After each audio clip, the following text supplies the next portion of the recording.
McDougall's, a fast food chain restaurant, has come to Bistro Bay and is aiming to steal all of your customers.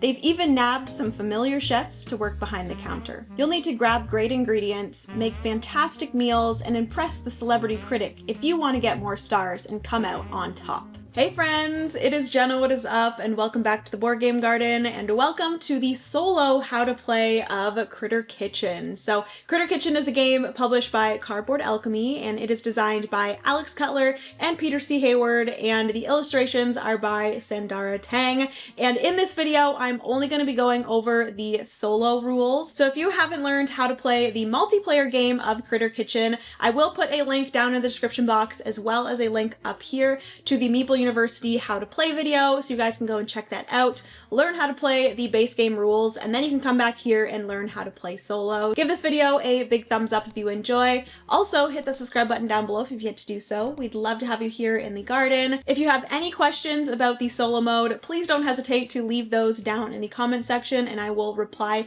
as soon as I possibly can, or the designers can chime in and let you know down below. But without further ado, let's get into this solo how to play of Critter Kitchen, shall we? So starting off with the setup for the solo mode.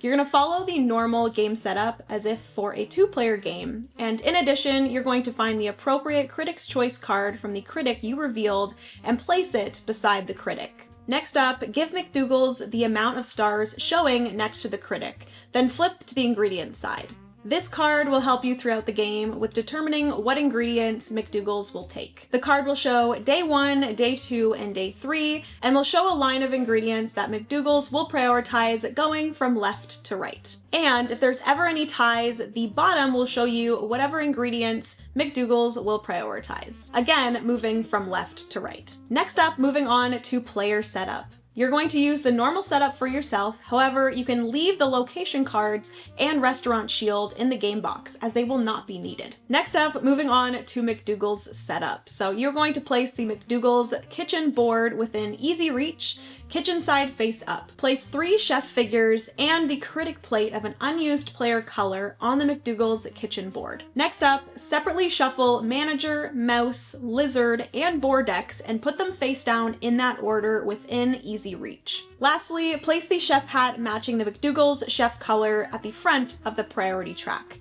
and you are all ready to play Critter Kitchen solo. Your goal in the solo mode of Critter Kitchen is to have more stars at the end of the game than McDougall's. You are going to play Critter Kitchen the same way that you would a multiplayer game, but McDougall's do have some different rules, so let's get into those now. The first phase of each round is going to be the planning phase. This is the phase where you will take all 3 of your chefs and place them on 3 different locations. This will be instead of using the location cards that are typically used in a multiplayer game. The next phase is called running. So this is when the chefs from McDougall's will be added to their locations. You will start off by revealing the top card of the manager deck and following the instructions on that card.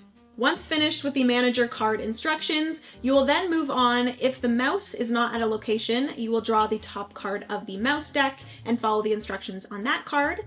You will then move on to the lizard, doing the same thing, and then to the boar as well, drawing a card from the top of their respective decks and following the instructions. And then lastly, if McDougall's has a zoo chef and it's still not placed on a location, you will reveal the top card of the deck matching the carrying capacity and follow its instructions. If a card sends a chef to a location that is already occupied by another McDougall's chef, ignore the location and proceed to the next location that satisfies the conditions of the card and does not have another McDougall's chef.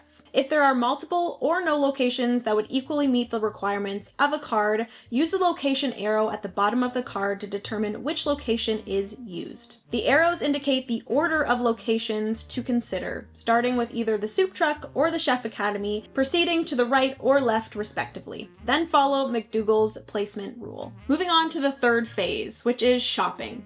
You are going to resolve each location from left to right as in a normal multiplayer game.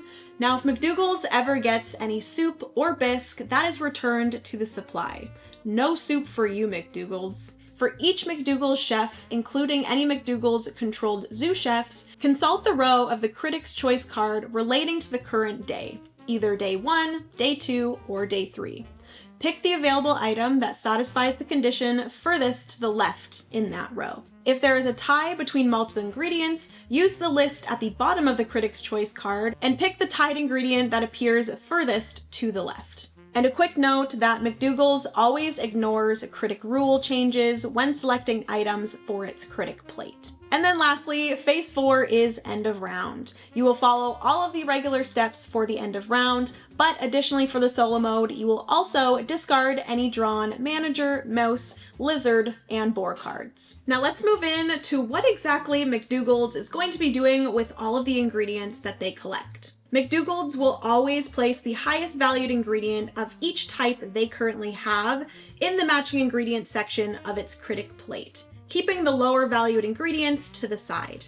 If an ingredient is collected that's higher than the current ingredient of the same type on the critic's plate, replace the lower value ingredient with the new one, moving it to the side. Collected spice is added to the matching ingredient section if not already spiced. And all spice is kept separate and applied during preparation of the critic meal at the end of the game. McDougall's does not need to discard items due to refrigeration limits. If there's one thing McDougall's has plenty of, it's fridge space. There are tater tots in there from before you were born. Now moving into the challenges. Challenge ingredients are ingredients visible on the challenge cards. When McDougall's picks an ingredient or spice, all spice is not included in this, that matches a challenge ingredient, place a star above the first instant of that ingredient on the challenge card that doesn't yet have a star. Each ingredient on that card can have at most 1 star above it, but multiple instances of that ingredient on different dishes can each have a star. McDougall's collects any stars it placed above the challenge cards, but during the challenge meal serving, they do not serve any meals. If McDougall's ever receives any rumors, they will immediately gain the stars for each rumor they take, depending on which day it is. Either day 1, they will receive 2 stars for a rumor, day 2, they will receive 1 star for a rumor, and day 3, they will receive none. You will store the rumors on the McDougall's kitchen board, placing wild rumors in the leftmost empty space. Just like any other player, McDougall's cannot take a second rumor of the same type. But McDougall's does not interact with the rumor cards when taking rumor tokens. Now lastly, let's go through how exactly McDougall's scores victory points at the end of the game. McDougall's will prepare a critic meal just like any other player. McDougall's critic plate should contain the highest valued ingredient of each type from those it picked, along with the matching spice if available. If McDougall's has any allspice, it is applied to the highest valued unspiced ingredient, breaking ties using the list at the bottom of the Critic's Choice card. As for the most soup at the end of the game, you are going to draw 1 item from the token bag randomly. The value on that item is considered to be the value of soup McDougall's has. Compare that value with your value of soup to determine the winner of most soup. And I will mention that if you draw a spice, an allspice, or a rumor from the bag in this situation, it will be 0 for McDougall's. McDougall's will score a star if they have served all 7 courses. For the best of each course, award stars will be awarded to McDougall's if they have the highest quality, of course. And ties are friendly as in the normal game. McDougall's also gains victory points for rumors. So McDougall's gains stars as followed for the 3 rumors, whether or not they picked the matching rumor token. For each rumor, simply just look in the bottom right and each dot you see is a star. So some rumors are going to have 0, some are going to have 1, and some are going to have 2. Those are the stars that McDougall's will receive.